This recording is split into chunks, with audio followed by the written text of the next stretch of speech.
So hello, I, everyone. Hello, Marianne. Thank you very much for answering my invitation. yeah, nice to be here with you. Yeah. Hello, everyone. We are today discussing about the activation 31 and a bit about 41. So the purpose of the video is to see what life lesson 31 brings, or it brought us, and maybe we can continue the dialogue in writing with you afterwards, and you can tell us what did you learn from the 31 in case you have it.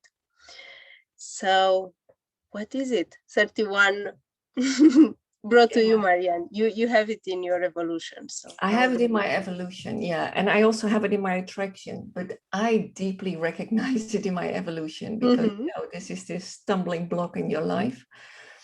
And when I was in my 20s, I was working with the airlines, and I started off with a small airline.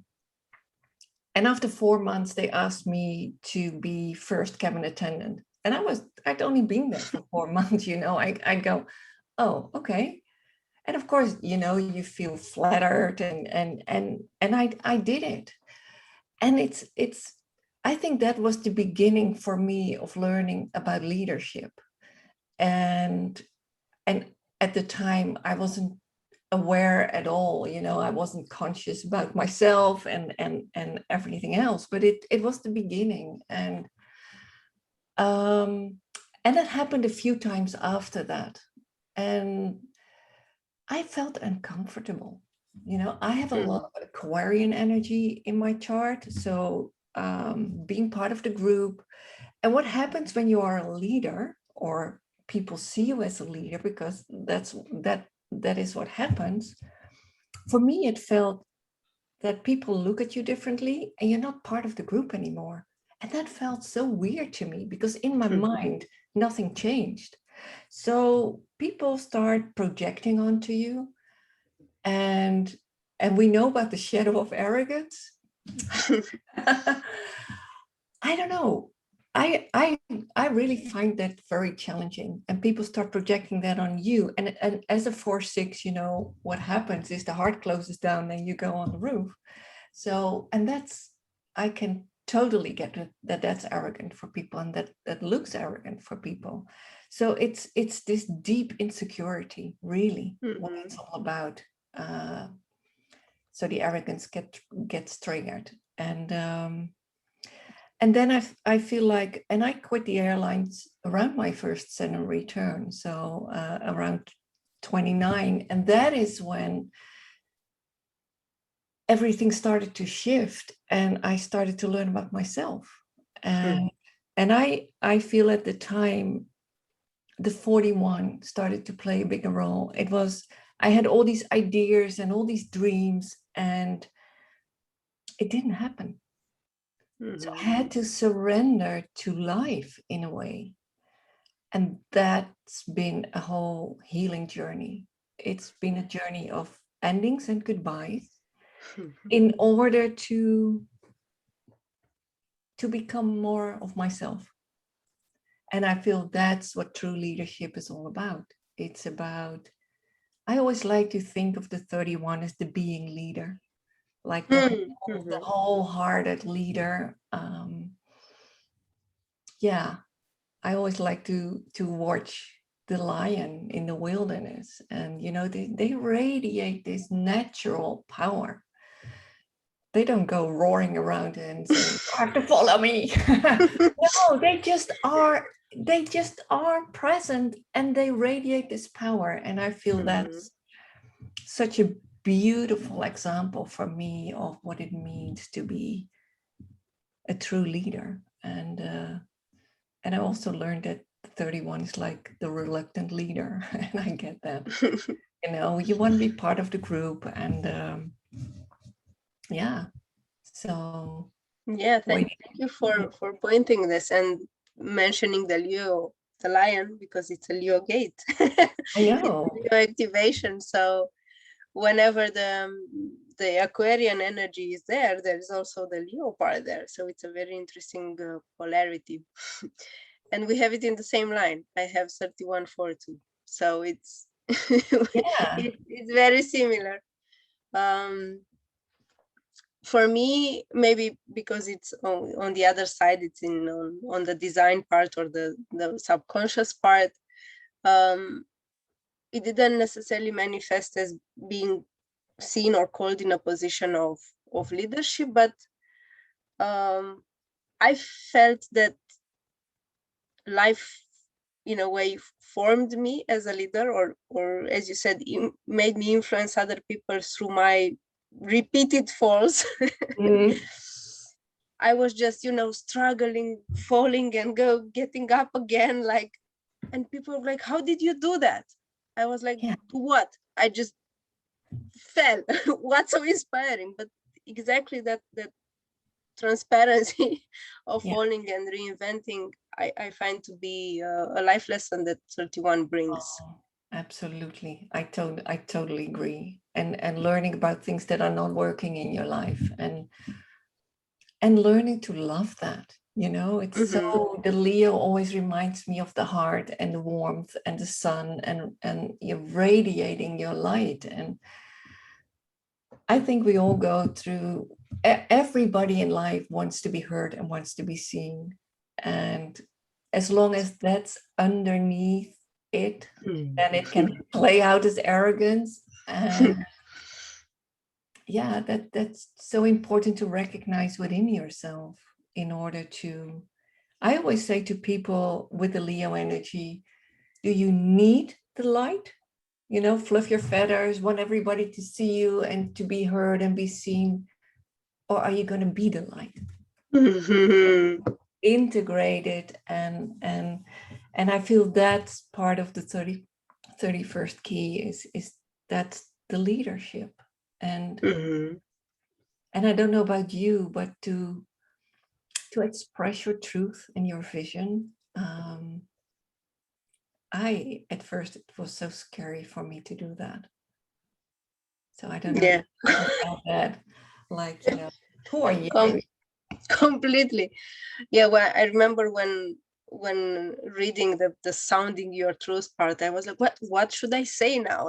Like say what? My truth in what form? And what stayed with me, it was the first Gene Key I read. When I started my journey, a friend of mine bought the book for me and said, I found your purpose.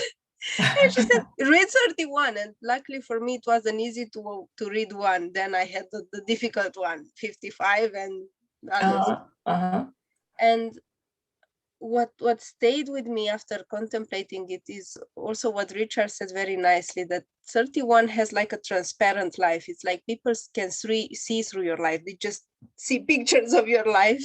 And it's that kind of leader that lives the transparent life. And my experience with sounding the truth was easy in a way because people already saw my life.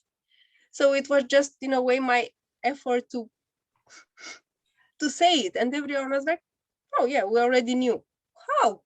Because they see through your actions, they see how you transform, they see everything. So it might inspire them or not, influence them or not. But yeah, I find this is interesting for 31. They are a model of being, as you said, the leader that is just being. Yeah, exactly. Yeah. No, for me, it was quite a journey to open up to that, being born with this, I don't know, with this seed of truth within you and knowing that and it's journey to open up to that and to start communicating it. Now, I just had my second Saturn return. So I was born at a time that words like high sensitivity and things like this, didn't exist. It simply wasn't there. So, and then it's the life journey that keeps asking you to open up to that. And that's, and what I truly feel, it's about embodying it. It's about living it. It's about bringing it down into your body. That's, I feel, the most important thing of a being leader, of radiating your light. That's and how do you feel the connection I'm sure you feel it. The connection with the 41, 31, like how do you feel despairing? Because I get this question many times when I work with people. What is a programming partner? How do they work? It's an opposing force. But as you said in the beginning, 41 is always there. So how did you feel this dance in your life? I feel it's, yeah, people always think it's opposing. I feel it's complementing, because we need it's two sides of the stick or two sides of the coin. So we need to integrate both. And I feel that the moment you start to truly radiate your light from the inside out, you're serving the bigger whole, the greater purpose of life, you know, because that's what it is. And the 41, it's the gate of the key of decrease. And I think, yeah, everything, as I shared in the beginning, that I dreamed of and that I wanted, it was a fantasy. You know, I dreamed of having a family and this career, and I wanted to be the spiritual teacher, and, you know, all those things. And then life is bigger than yourself, and learning that you cannot make life. In a way you can, but what I learned, and maybe that's the humbling down, is not what do I want from life, but what does life want from me? And sometimes I forget, and then I have to ask the question again, because it brings something to you. And I feel like the older I got, and especially when, you know, around the time you come off the roof, I started to realize life is not about me at all. It's not. It is, and the life that I live, I don't, you know, many stories come up, and maybe it's too much to go into it right now. But let's just say that it's a life of endings and goodbyes, of dissolving this ego structure. And I don't believe so much in egolessness, because we need this vehicle to attract to attract, you know, all our experiences. But do you dare to love everything about yourself that you don't really love, you know? And then you come to the shadow. I don't know about you, but I think that's the big thing in life. Do you dare to look into that? Do you dare to invite the shadow in your life, maybe? Yeah, for me, 41, it's my radiance, and I think it's one of the keys that stayed with me from the beginning. When I read it, I was like, oh, how do they know? Like, did they look into my life?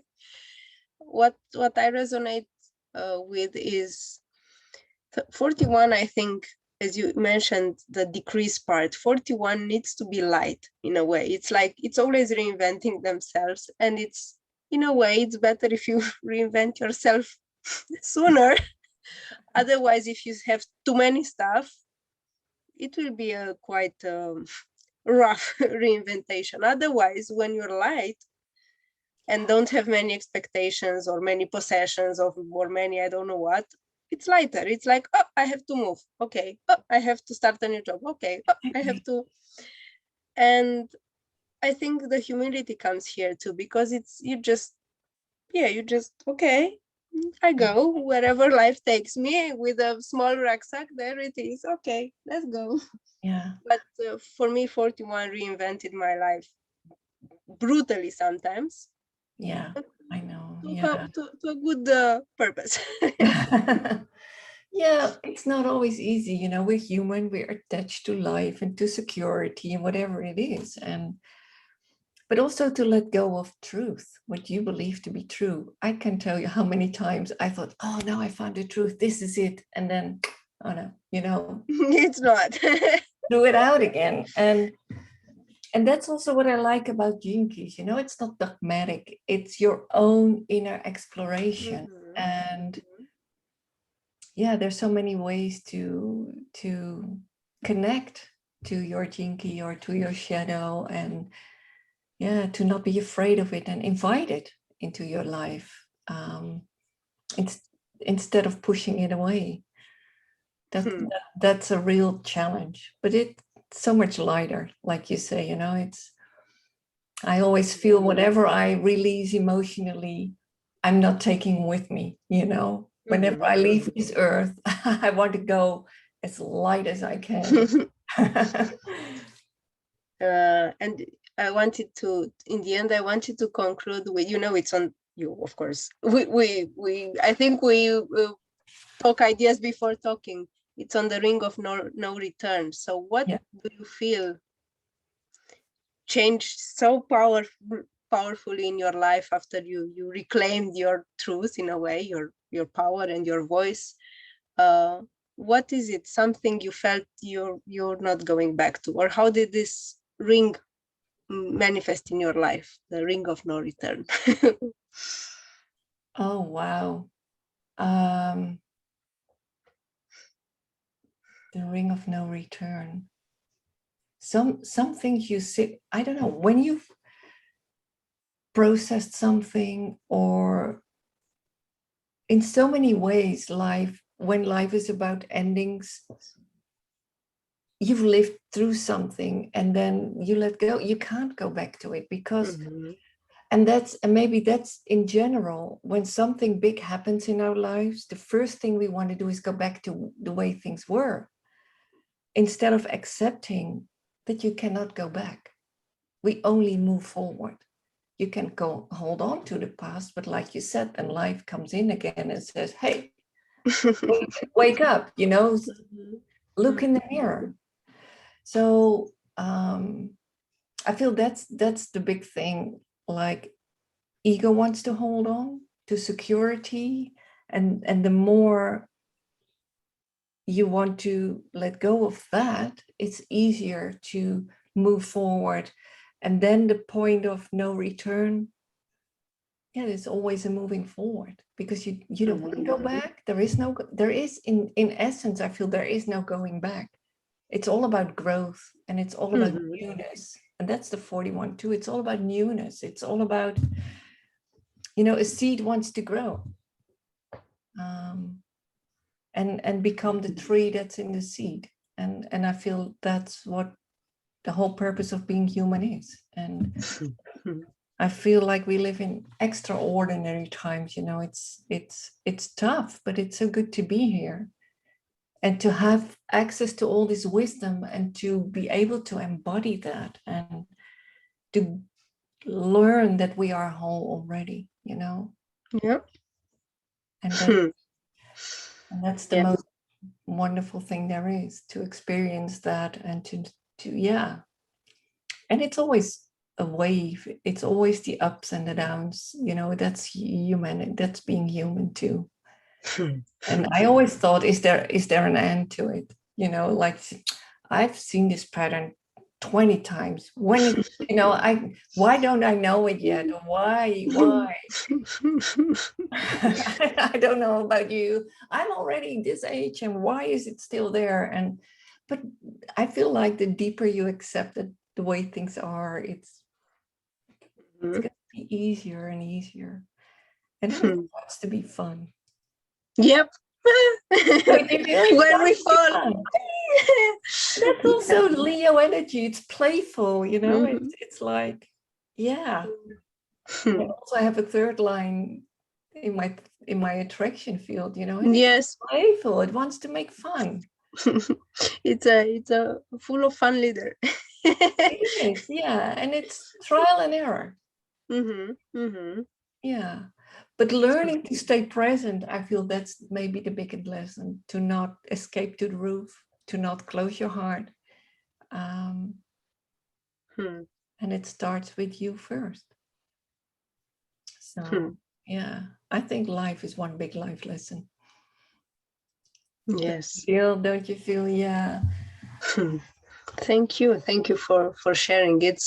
I'm processing.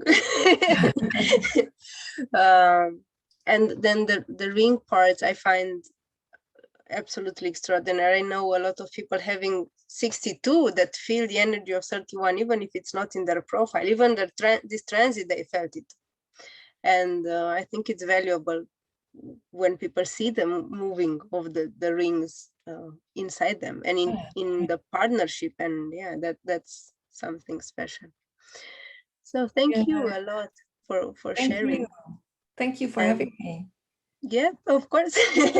Our mirroring 31. Yeah. Well, I hope it's useful for other people too, and we will connect with them. Okay. Thank Great. you. Thank you.